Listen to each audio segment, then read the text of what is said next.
January 31st, 1945, Clark Air Base, Luzon, Philippines.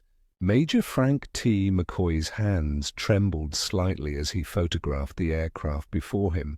An intact Mitsubishi G4M Betty bomber bearing the tail number 763-12. This cannot be their standard design. No Air Force would build bombers this way. The fuselage gleamed in the tropical sun, its distinctive cylindrical shape justifying its Allied nickname. Measuring nearly 20 meters from nose to tail, the bomber sat on its tricycle landing gear like a massive cigar resting on the tarmac. The wings, spanning 25 meter tip-toe tip, showed no battle damage. The engine's 14-cylinder radials producing 100 horsepower each appeared intact.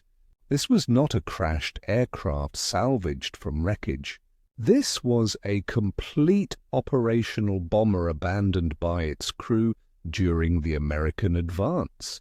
But what had captured McCoy's complete attention, what would revolutionize American understanding of Japanese aviation doctrine, was what he discovered when he climbed inside the wings through the inspection panels. The fuel tanks were completely unprotected. No self-sealing rubber compound. No armor plating, no fire suppression systems. No protective coatings of any kind. Just thin aluminum skin, perhaps 2 millimeters thick, separating thousands of liters of high-octane aviation fuel from enemy machine gun fire. Major McCoy, commander of the Technical Air Intelligence Unit Southwest Pacific, had examined dozens of crashed Japanese aircraft across the Pacific, but nothing had prepared him for this moment. This bomber, abandoned intact during the American liberation of Clark Field, would expose a design philosophy so alien to Western military thinking that it would take months for analysts to fully comprehend its implications. The mathematics of this discovery would reshape American tactical doctrine and aircraft design for the remainder of the war. Every assumption American pilots held about enemy capabilities, about the price Japanese engineers were willing to pay for performance, about the value imperial forces placed on crew survival, was about to be systematically demolished by the evidence contained within this single, pristine example of Japan's most important bomber. The journey to this revelation had begun 4 years earlier on December 8, 1941. That morning, as smoke still rose from Pearl Harbor, 82 G4M bombers and 26 G3M bombers lifted off from bases on Formosa. Their target was Clark Field itself, the primary American air base in the Philippines. The attack achieved complete tactical surprise. Arriving at 12:35 in the afternoon, the Japanese formation flew at 20,000 LFT beyond their reach of American anti-aircraft guns. 27 bombers from the initial wave dropped 36 bombs across Clark Field's runways and facilities. Moments later, 0 fighters swept in at treetop level, their machine guns destroying every aircraft that had survived the bombing run. Of 17 B-17 flying fortresses on the ground, 12 were destroyed outright. Nearly every P-40 Warhawk fighter was reduced to burning wreckage. In 45 minutes, American air power in the Philippines had been effectively eliminated. Lieutenant James Harrington, one of the few surviving American pilots, watched from a bomb shelter as the Japanese formation withdrew to the north. What struck me was how they came in, he later wrote in his combat report. Perfect formation, high altitude, totally beyond our reach. Then the fighters dropped down and tore us apart. We couldn't get a single plane airborne, but the Betty bombers themselves had departed untouched. The few American fighters that managed to get airborne arrived too late, finding only empty sky.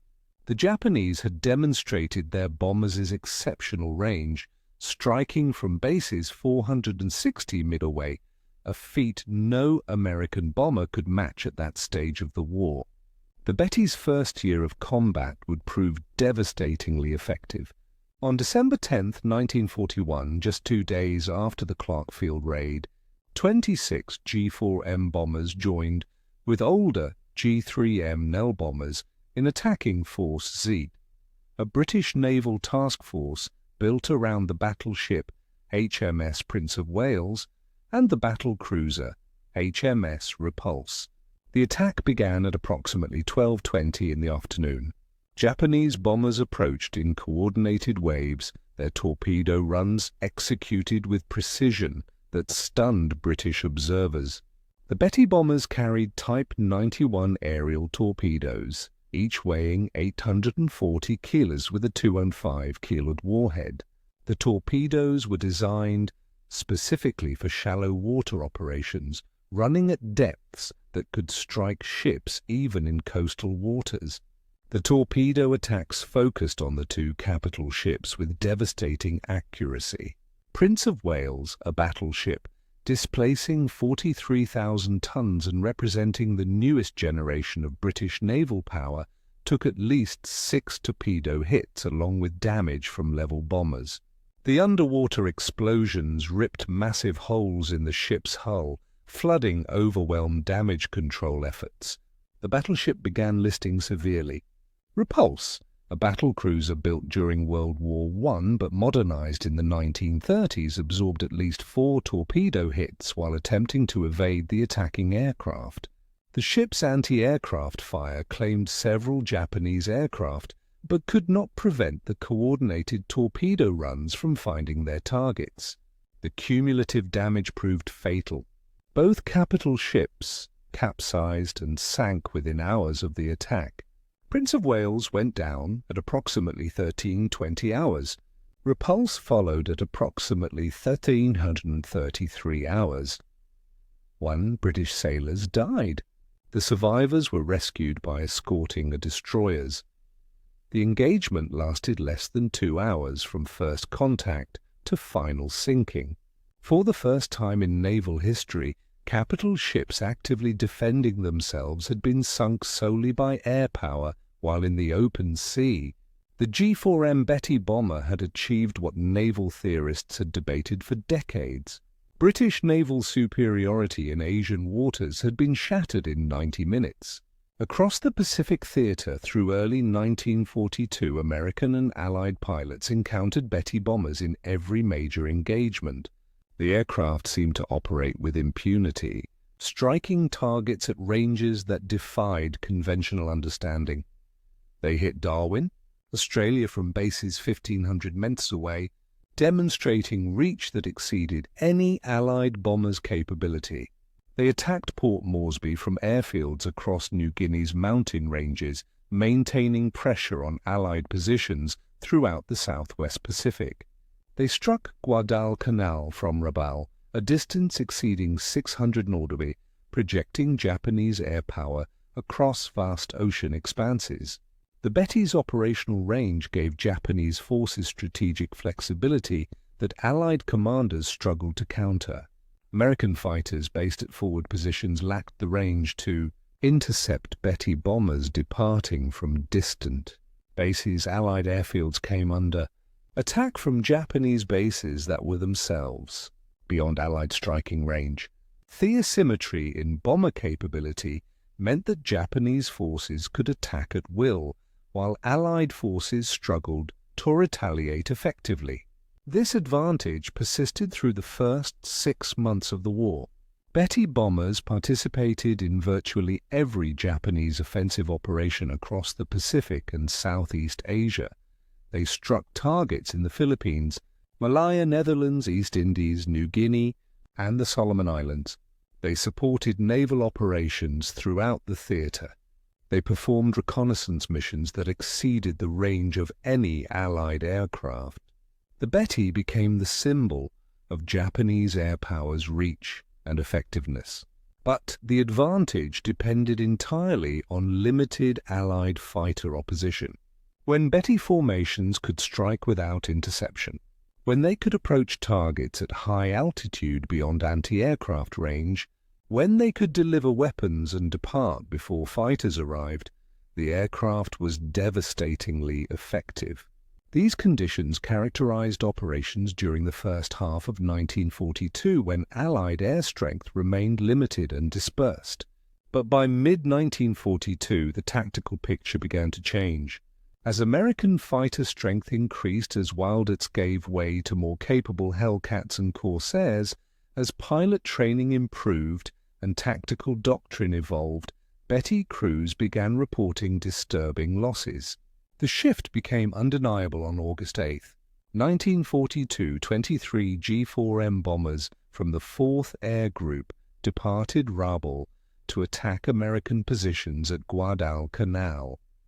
American fighters intercepted the formation over Tsavo Island. In the engagement that followed, 18 of the 23 Betty bombers were shot down. Approximately 120 aviators died in what would become the single worst G4M loss during the entire campaign. Fighter pilots reported the same observation across every engagement. The Betty exploded into flames with minimal hits. 2 or 3 rounds anywhere along the fuselage or wings produced catastrophic results. The aircraft earned grim nicknames that spread rapidly through American squadrons. Flying Cigar, One-At-Lighter, Flying Zippo, all references to the Betty's terrifying tendency to bloom into fire from battle damage. By October 1942, when Lieutenant Commander John Thomas Blackburn arrived at Guadalcanal, commanding VF-17 flying F-4U Corsairs, the Betty's reputation had transformed completely. "First time we caught a Betty formation, we couldn't believe how easy they went down." Blackburn later reported, "Hit them anywhere along the fuselage or wings and they'd explode. We actively hunted them, recognizing them as among the most vulnerable targets in Pacific skies. But the true extent of the Betty's vulnerability, the engineering decisions that made such catastrophic losses inevitable, would not be fully understood until American forces began capturing intact examples for detailed examination. The first significant intelligence breakthrough came in November 1942 when Australian forces overran Japanese airfields at Buna in Papua New Guinea. Among the abandoned aircraft, technical air intelligence units discovered Betty bombers with varying levels of damage. Initial examinations confirmed what pilots had reported. The fuel tanks had no protection whatsoever. Aeronautical engineers with the Allied Technical Air Intelligence Unit, Southwest Pacific, conducted the first detailed analysis.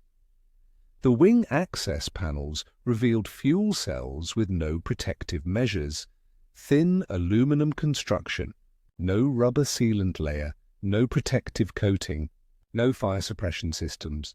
Multiple Betty bombers examined at Buna showed identical characteristics. This was not battle damage or field modification. This was standard Japanese design. The implications were staggering. American bombers by 1942 universally featured self-sealing fuel tanks. The B-7 Flying Fortress had incorporated them from the B-17C model onward. The B-24 Liberator had featured them from the XB-T4B prototype. Even fighter aircraft like the P-38 and P-47 featured protected fuel systems. Self-sealing fuel tanks used layered rubber compound that swelled on contact with fuel when punctured by bullets or shell fragments, sealing holes and preventing fuel loss and fire.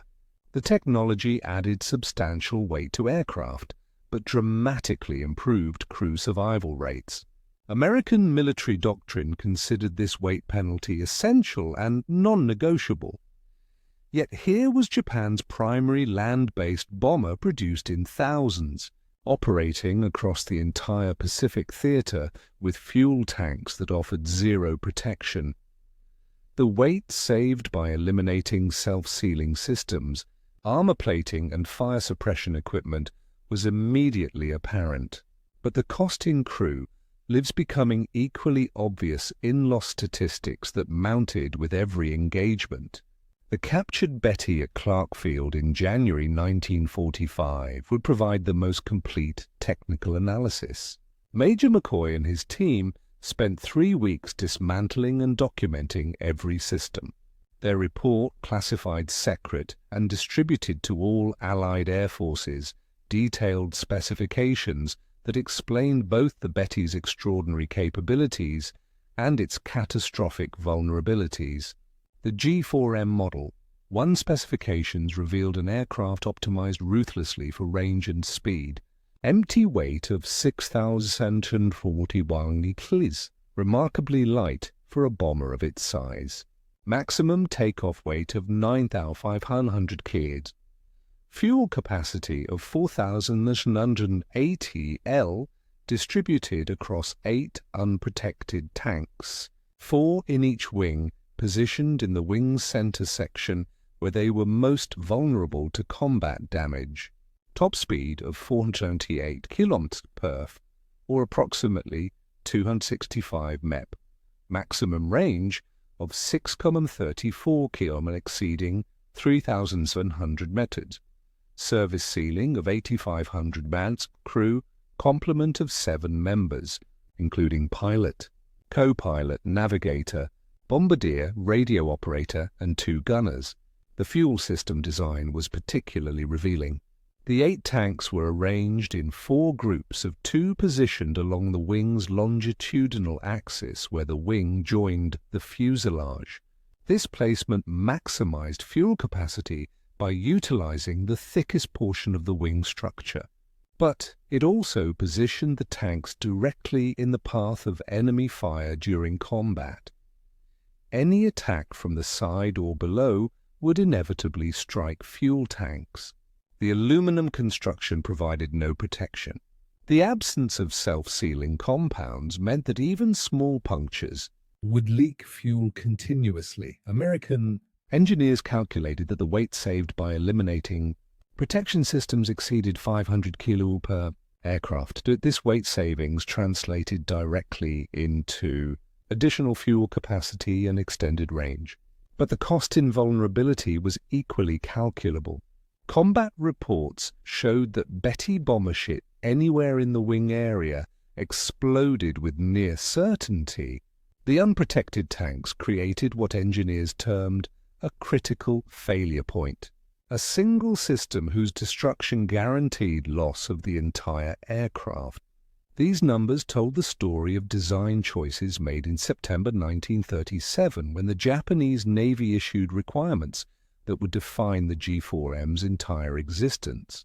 Top speed of 398 km/h, cruising altitude of 3,000 petamold, range of 4,122 km unloaded, or 3,700 km, carrying 800 kg bombs or torpedoes.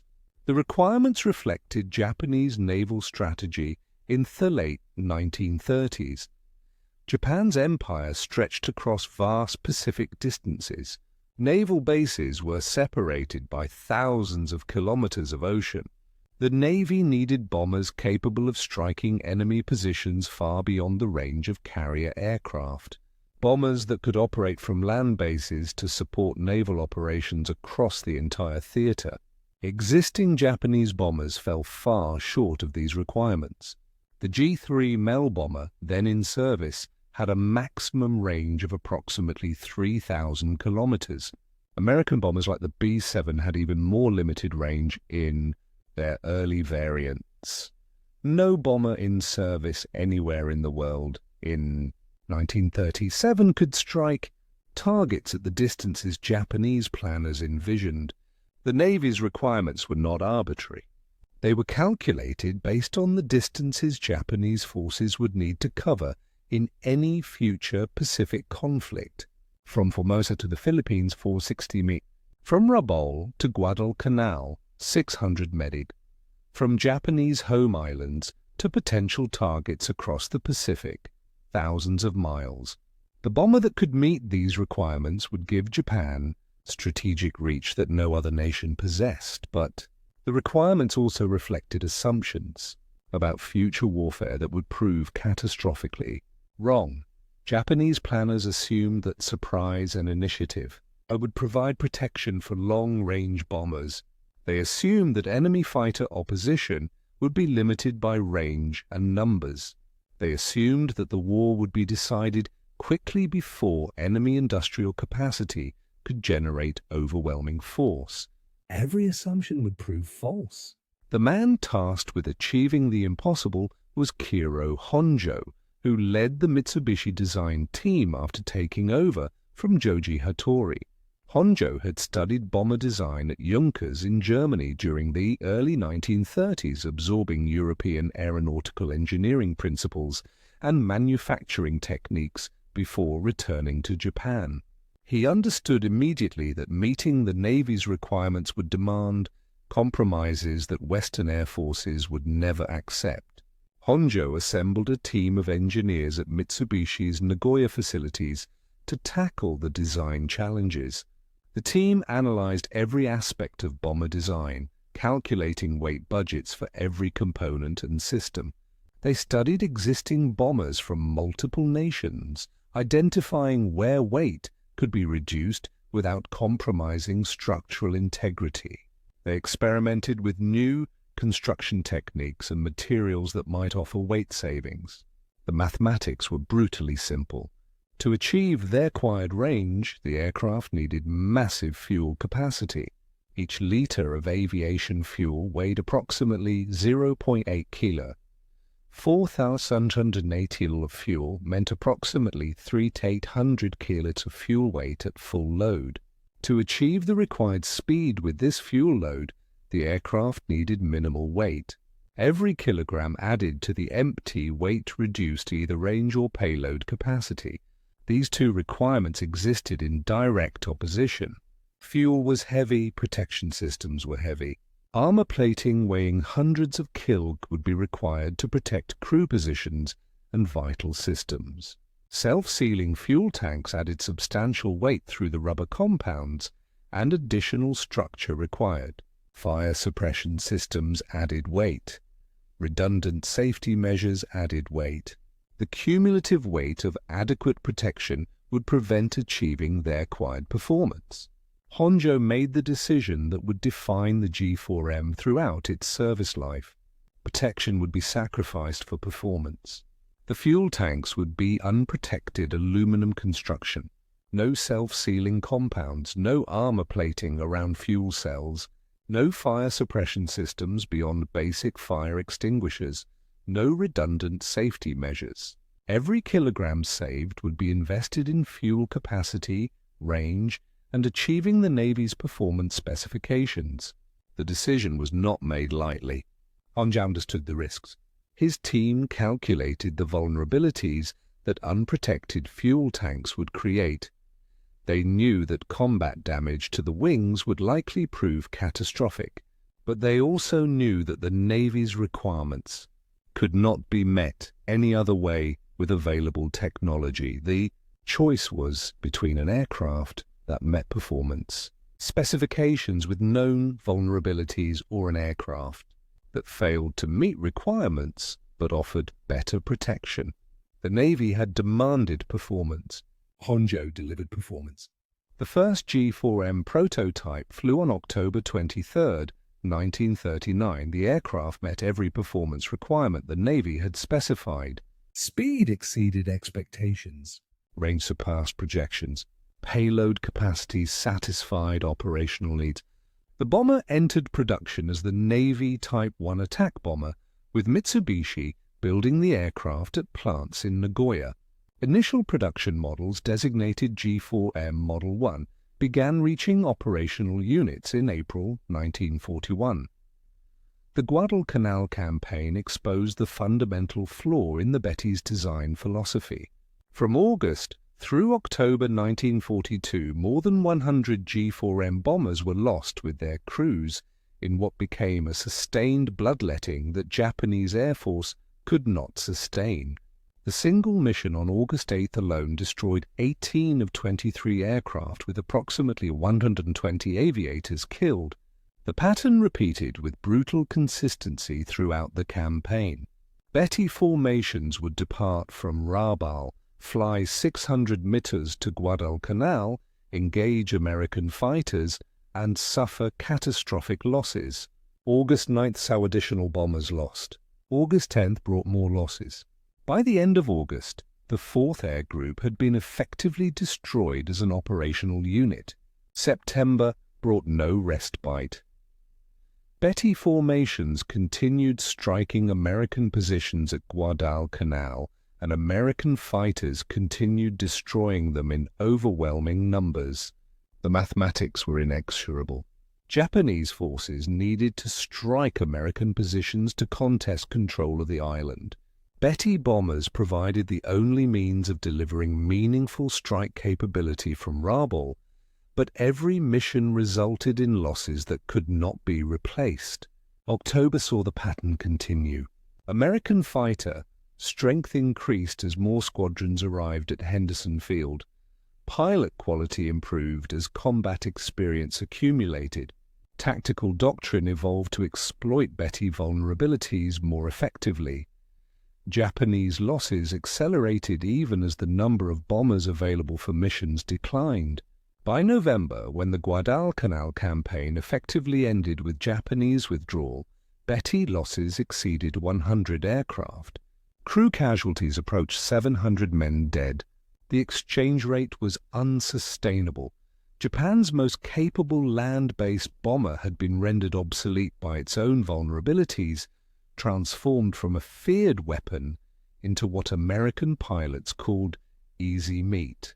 Japanese planners had expected losses. All military operations involved casualties, but the scale of Betty losses exceeded every projection.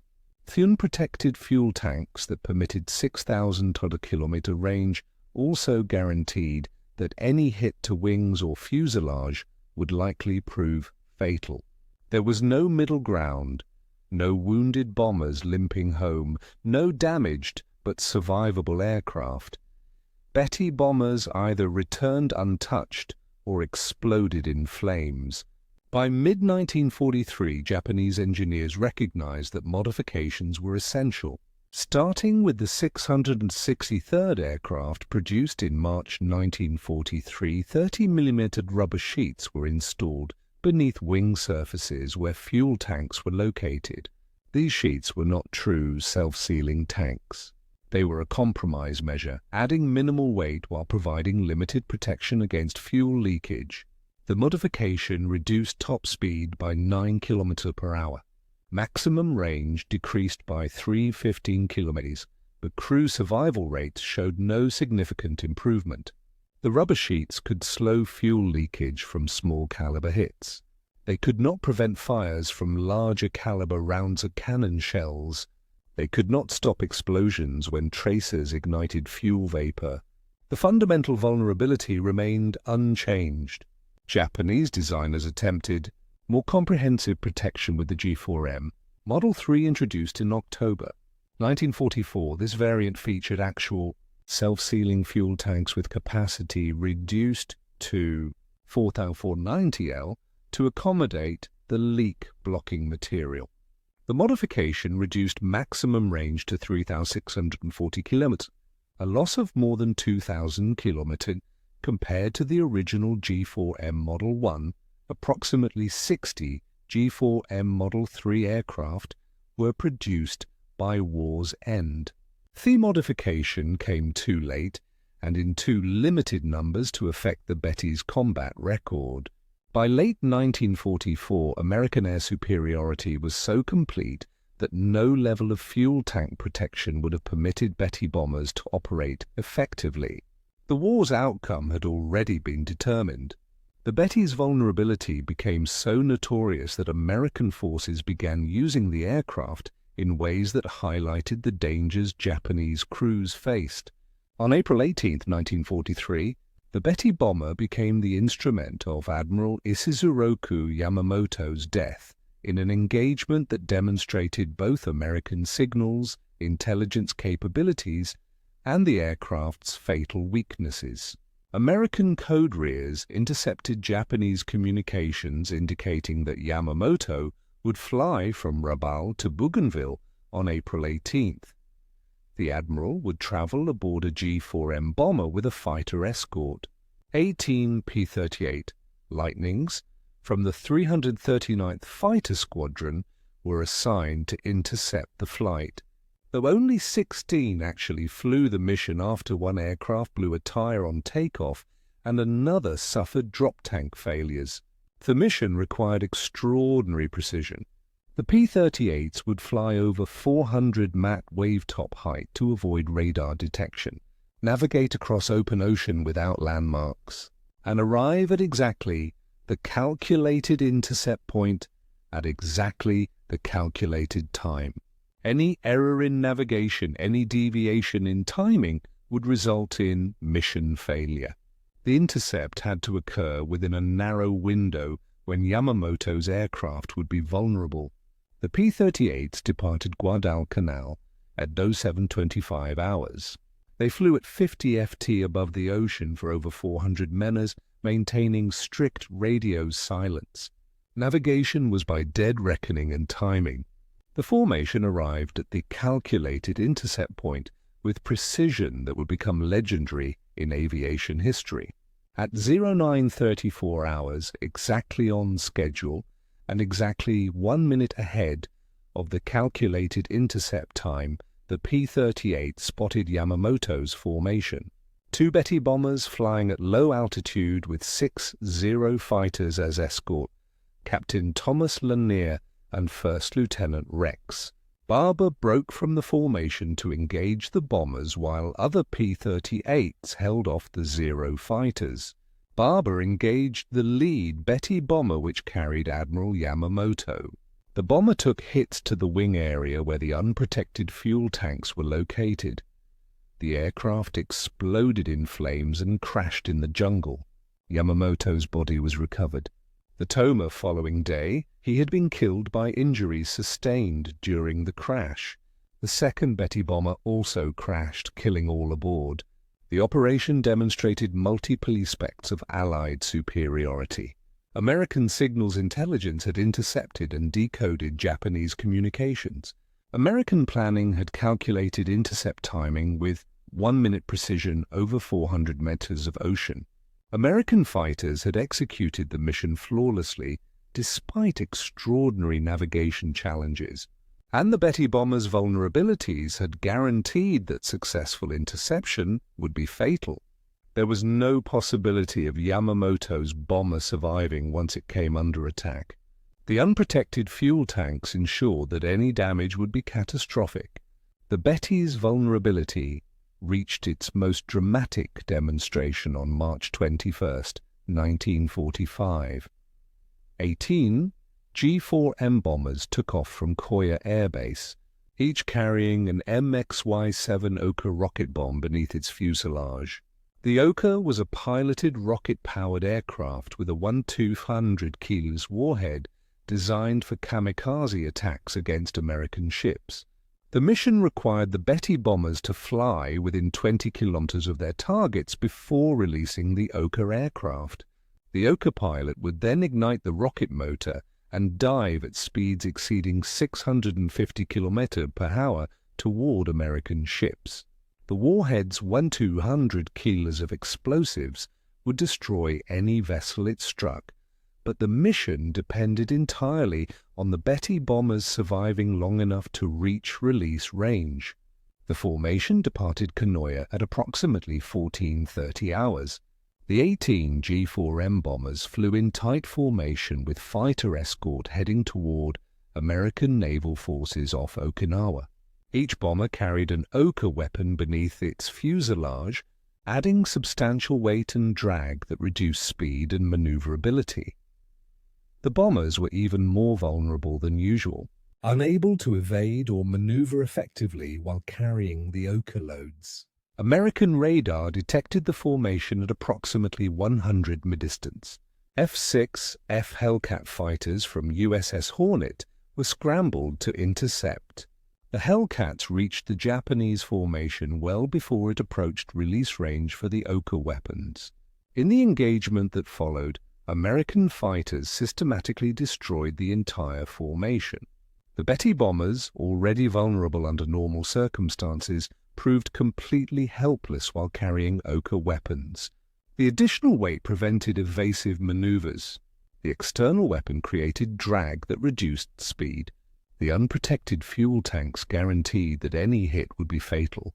One by one, the bombers exploded and fell into the ocean. Not a single Betty bomber survived to reach release range. Not a single Oka weapon was launched against American ships.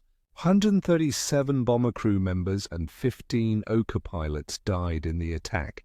The mission represented the ultimate expression of the Betty's fundamental flaw. An aircraft designed to deliver weapons to distant targets could not survive to deliver those weapons when facing prepared opposition. The extraordinary range that made the mission theoretically possible meant nothing when the aircraft exploded before reaching weapon release range. The final mission flown by Betty bombers came on August 19, 1945, 4 days after Emperor Hirohito announced Japan's surrender. 2 white-painted G4M bombers with green crosses departed at Sugi Airfield, carrying Japanese representatives to discuss surrender terms with Allied forces. The aircraft, given call signs Baton 1 and Baton 2, flew to Aoshima, where the Japanese delegation transferred to an American C-54 for transport to Manila. The symbolism was profound and deliberate. The white paint and green crosses indicated peaceful intent, transforming the bombers from weapons of war into vehicles of diplomacy. The call signs Baton 1 and Baton 2 referenced the location where American forces had surrendered to Japan in April 1942, one of the most devastating defeats in American military history. Now, 3 years later, aircraft bearing those call signs carried Japan's surrender delegation. Lieutenant Densudo piloted one of the surrender aircraft, a G6M Model 1 transport variant converted from the bomber airframe. The transport variants retained the Betty's distinctive cylindrical fuselage and wing configuration, but carried passengers and cargo rather than weapons. The crew wore dress uniforms rather than flight suits. The aircraft carried no weapons, no ammunition, no military equipment of any kind beyond what was necessary for flight. The flight from Atsugi to Aoshima covered approximately 1,000 kilometers, well within the Betty's range, even in transport configuration. American fighters escorted the White Betty bombers throughout their flight, ensuring they remained on the prescribed course. The escort was both protective and supervisory, guaranteeing safe passage while preventing any deviation from planned routes. The White Betty bombers with green crosses became the final image of the aircraft that had opened the Pacific War at Clark Field in December 1941. The circle was complete. The bomber that had destroyed American air power in the Philippines in the war's first hours now carried Japan's surrender delegation in the war's final days. The aircraft that had symbolized Japanese air power's reach and effectiveness now symbolized Japan's defeat and submission to Allied terms. The Betty's production statistics reflect both the aircraft's importance to Japanese operations and the terrible cost of its design philosophy. Total production reached approximately 2,014 aircraft across all variants, though some sources cite figures as high as 2,435 when including all prototypes and subtypes. The variation in total numbers reflects different methods of counting prototypes, subtypes, and transport variants. The G4M Model 1 comprised approximately 172 aircraft produced from 1941 through early 1943. This variant featured the original unprotected fuel tank design with capacity of 4,700 ATL. Top speed reached 420 per hour. Maximum range of 6,034 kilometers made it the longest ranged bomber in service anywhere in the world. But the complete absence of protection systems made it catastrophically vulnerable once American fighter strength increased. The G4M Model 2 with increased fuel capacity and slightly higher speed accounted for approximately 1,142 examples produced from 1943 through 1945. This variant increased fuel capacity to 6,490 L, extending maximum range even further. Top speed increased slightly to 437 kph, but the Model 2 retained the fundamental vulnerability of unprotected fuel tanks. The modifications improved performance without addressing survivability. The G4M Model 3, designated Model 34, represented the only variant with actual self-sealing fuel tanks. Production began in October 1944, but only 60 to 91 aircraft were completed by war's end, depending on source. The self-sealing tanks reduced fuel capacity to 4,190 L to accommodate the leak-blocking material. Maximum range decreased to 3,640 kilometers, a loss of more than 2,000 kilometers compared to the Model 1. The modification came too late and in too limited numbers to affect combat outcomes. The G6M transport variant converted from bomber airframes added another 30 aircraft. These transport versions carried passengers and cargo, rather than weapons serving in liaison and communications roles. The G6M Model 1 used for one of the surrender aircraft in August 1945 represented this variant. Production continued through August 1945, with final aircraft completed just days before Japan's surrender.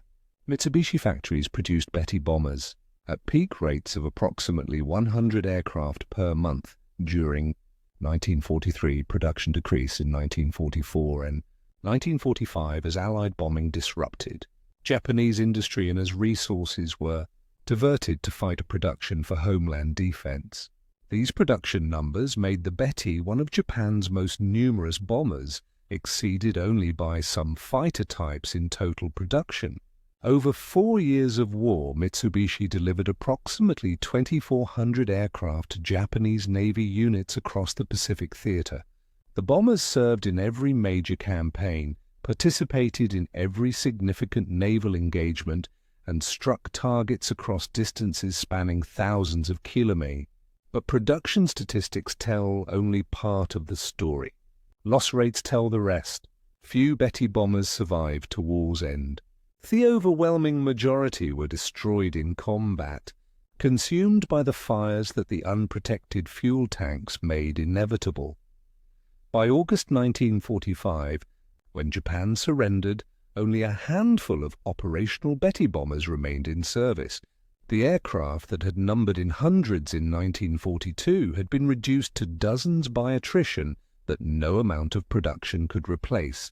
The casualty statistics among Betty crews were similarly devastating, though exact numbers remain difficult to verify from available records. What is certain is that thousands of Japanese aircrew died in Betty bombers, their deaths made nearly inevitable by the aircraft's fundamental vulnerabilities. The unprotected fuel tanks created conditions where survival depended entirely on avoiding combat damage. Once hit, Betty bombers rarely survived. Once on fire, they never survived. The crews understood these odds and flew anyway because military discipline and cultural values demanded that they accept the risks regardless of consequences. Surviving Betty crews were unanimous in their assessment. The aircraft's unprotected fuel tanks made survival a matter of pure chance. No amount of skill, no tactical innovation, no courage could compensate for the fundamental vulnerability built into every G4M former flight petty officer Masawato, who completed 28 combat missions before transfer to training duties, offered the most direct summary. The Betty was a magnificent aircraft that asked us to die for its range. We flew it because we were ordered to fly it. We died in it because that was what it was designed to make us do. The comparison with Allied bomber protection systems highlights the stark difference in design philosophy. The B-17 Flying Fortress featured armor plating, protecting pilot and co-pilot, seats with steel plates ranging from 0.3 to 0.31 in thick, armored bulkheads protected crew. Positions throughout the fuselage. The bombardier position featured armored glass. Waist gunner positions included protective shields. Self-sealing fuel tanks were standard from the B-17C model onward. Introduced in 1941, the B-25 Mitchell incorporated similar comprehensive protection. Pilot and co-pilot seats featured armor backing. Fuel tanks included self-sealing compounds from early production. The B-25's empty weight of approximately 9,100 kilos reflected the substantial weight penalty of protection systems, roughly 2,000 kilos heavier than the Betty. Despite similar size and role, the weight penalty for Allied protection systems was substantial and accepted as necessary.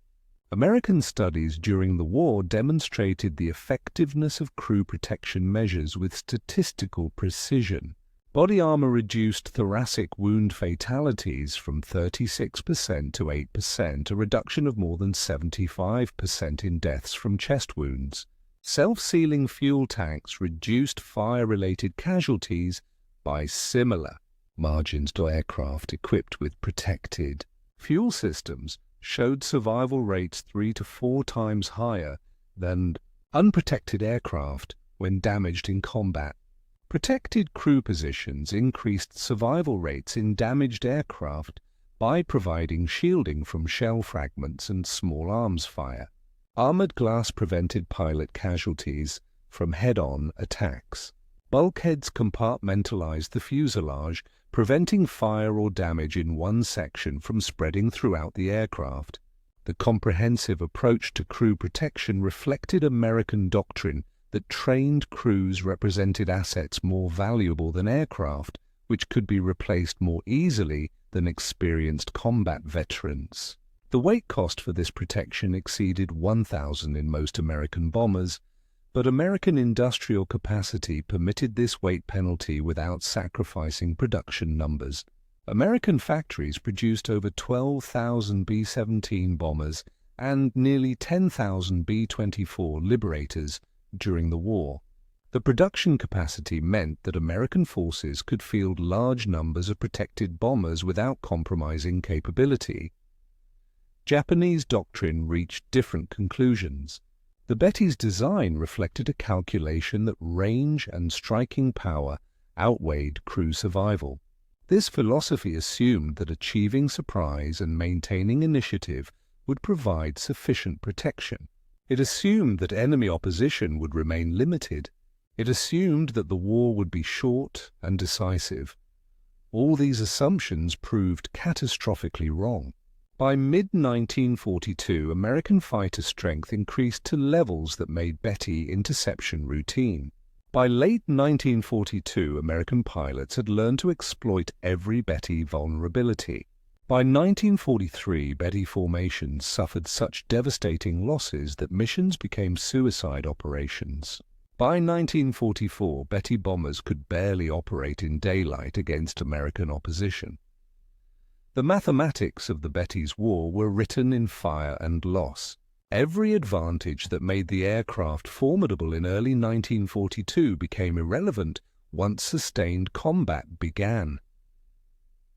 Range meant nothing when bombers exploded before reaching targets. Speed meant nothing when fighters could intercept from distant bases. Payload meant nothing when formations were destroyed before weapon release. The examination of tail number 76312 at Clarkfield in January 1945 revealed the complete story. The unprotected fuel tanks that shocked Major McCoy were not an oversight, not a temporary expedient, not a design failure. They were the deliberate choice of engineers who believed range mattered more than survival.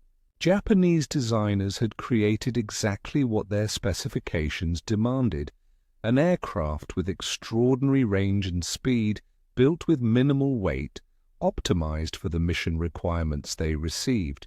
The tanks were unprotected because protection would have prevented achieving the required performance. The decision made perfect sense within the constraints of 1937 technology and 1937 assumptions about future warfare. But those assumptions collapsed under the reality of sustained combat against an opponent with unlimited industrial capacity and growing technological advantage. The Betty bomber became a symbol of Japanese willingness to accept catastrophic casualties in pursuit of tactical advantage. It became evidence of a military culture that valued mission accomplishment over crew survival. When American engineers examined the intact Betty at Clark Field, they were not just analyzing an enemy aircraft. They were witnessing the physical manifestation of choices made years earlier. Choices that prioritize capability over survival. Choices that would cost thousands of Japanese aircrew their lives. The unprotected fuel tanks were not an accident. They were a decision. The Betty bomber served from the first day of the Pacific War to the last. It sank capital ships and devastated air bases. It ranged across distances no other bomber could match, but its ultimate legacy is written in lost statistics that exceeded all projections. The aircraft that opened the war by destroying American air power at Clark Field ended the war carrying Japan's surrender delegation in white-painted aircraft marked with green crosses. The crew of tail number 76312 had abandoned their aircraft during the American advance on Clark Field. They had survived by walking away from an aircraft whose design made survival in combat nearly impossible. Most Betty crews were not so fortunate. They flew missions knowing the danger. They climbed into unprotected bombers and crossed vast Pacific distances, and they died in overwhelming numbers consumed by fires that the aircraft's design made inevitable. The Betty bomber's story is ultimately about the price of capability without protection. It demonstrates that performance alone cannot guarantee success when that performance is purchased at the cost of crew survival. The extraordinary range of 6,000 kilometers meant nothing when aircraft could not survive the final 100-kilometer tow target. The impressive speed of 428 kilometers per hour provided no advantage when American fighters could intercept from distant bases with warning from radar systems. The payload capacity of 1 ton became irrelevant when formations were destroyed before weapon release. Most importantly, the Betty reveals that military technology divorced from realistic assessment of combat conditions produces weapons that kill their own crews as efficiently as they strike enemy targets. The assumptions underlying the Betty's design, assumptions about limited opposition and short warfare duration, proved catastrophically wrong within months of the Pacific War's start. By the time these assumptions were proven false, thousands of Betty bombers were already in service or production, and Japanese industry lacked the capacity to replace them with better protected designs. Japanese designers understood the risks when they made their choices in 1937 and 38. They calculated the weight penalties. They knew the vulnerabilities. They accepted the trade-offs because they believed the performance advantages would prove decisive. They were wrong, and thousands of men paid the price for that miscalculation with their lives. The Betty's legacy extends beyond aviation history into fundamental questions about aircraft design, philosophy, military ethics, acceptable risk, and the value of human life in warfare. American designers answered those questions by prioritizing protection even at the cost of performance. Japanese designers answered differently. It stands as evidence of what happens when capability is prioritized over survivability, when range is purchased with crew lives, when performance requirements override protection considerations. The thousands of burning Betty bombers across the Pacific sky marked the consequences of that philosophical difference, revealing the fundamental difference between how different nations approached warfare in the Pacific. American forces designed aircraft to bring crews home. Japanese forces designed aircraft to reach targets regardless of cost. In the end, the nation that valued crew survival built an air force that could sustain operations indefinitely.